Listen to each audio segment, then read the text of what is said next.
5 kilometre से भी कम हो सकती है। एटीसी से आने वाले इन मैसेजेस को सुनकर कैप्टन एरेस्टोस ऑटो पायलट को डिसएंगेज कर देते हैं ताकि प्लेन को ज्यादा बेहतर तरीके से कंट्रोल किया जा सके। हेड अप डिस्प्ले के जरिए कैप्टन एरेस्टोस हर एक डिटेल पर नजर रखते हैं, जैसे स्पीड, एल्टीट्यूड और हॉरिजन इंडिकेटर वगैरह। इस वक्त प्लेन की हर हलचल को कंट्रोल करना जरूरी है, क्योंकि एक जरा सी चूक इन्हें बहुत ज्यादा भारी पड़ सकती है। हालांकि इस वक्त तक सब कुछ प्लान के मुताबिक चल रहा है, लेकिन खराब मौसम का असर धीरे धीरे महसूस होने लगा है। प्लेन तेज हवाओं से हिल रहा है और एटीसी की वार्निंग्स अब ज्यादा गंभीर हो चुकी है। फ्लाई दुबई की फ्लाइट 981 अब रोस्टोवोन एयरपोर्ट के करीब पहुंच चुकी है। घने बादलों और तेज हवाओं के बीच प्लेन की ऊंचाई लगभग 2000 फीट पर है। रनवे केवल 7 किलोमीटर दूर है, लेकिन विजिबिलिटी इतनी खराब है कि जमीन पर कुछ भी दिखाई नहीं दे रहा। एटीसी बार बार मौसम की अपडेट दे रहा है कि विंडशीर की संभावना 1500 फीट की ऊंचाई पर है और हवा के झोंकों की स्पीड 25 नोट्स तक हो सकती है। कैप्टन एरेस्टोस ने अब ऑटो पायलट को पूरी तरह से बंद कर दिया है और वो अपने हाथों से प्लेन को कंट्रोल कर रहे हैं। इसी बीच वो फर्स्ट ऑफिसर अल्हेंड्रो को इंस्ट्रक्शन देते हैं। गियर डाउन फ्लैप्स 15 और फर्स्ट ऑफिसर तुरंत ऐसा ही कर देते हैं, लेकिन जैसे ही विमान 1200 फीट की ऊंचाई पर आता है, अचानक से कॉकपिट में विंडशीर की वार्निंग गूंज उठती है। कैप्टन एरेस्टो तुरंत डिसीजन लेते हुए कहते हैं, गो अराउंड और थ्रस्ट लेवर्स को पूरी तरह से आगे धकेल देते हैं।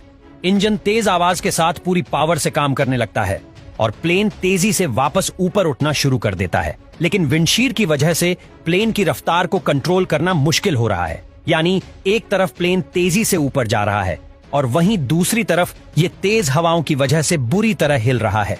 कैप्टन एरेस्टोस एट्यूड पर लगातार नजर रखे हुए हैं और उन्हें ऐसा लग रहा है कि मौसम के आगे प्लेन के सभी सिस्टम कमजोर पड़ चुके हैं।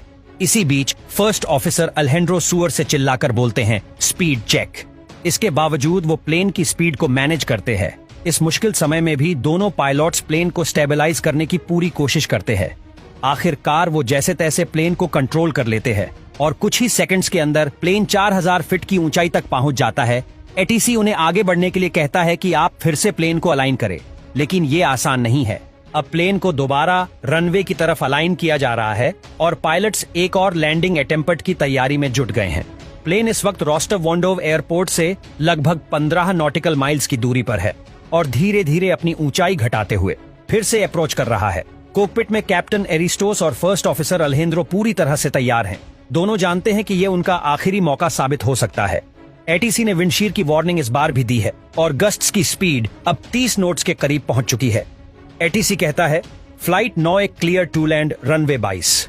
इस मैसेज के मिलते ही कैप्टन एरेस्टोस एक बार फिर ऑटो पायलट को डिसएंगेज कर देते हैं और थ्रस्ट लिवर्स को अपने कंट्रोल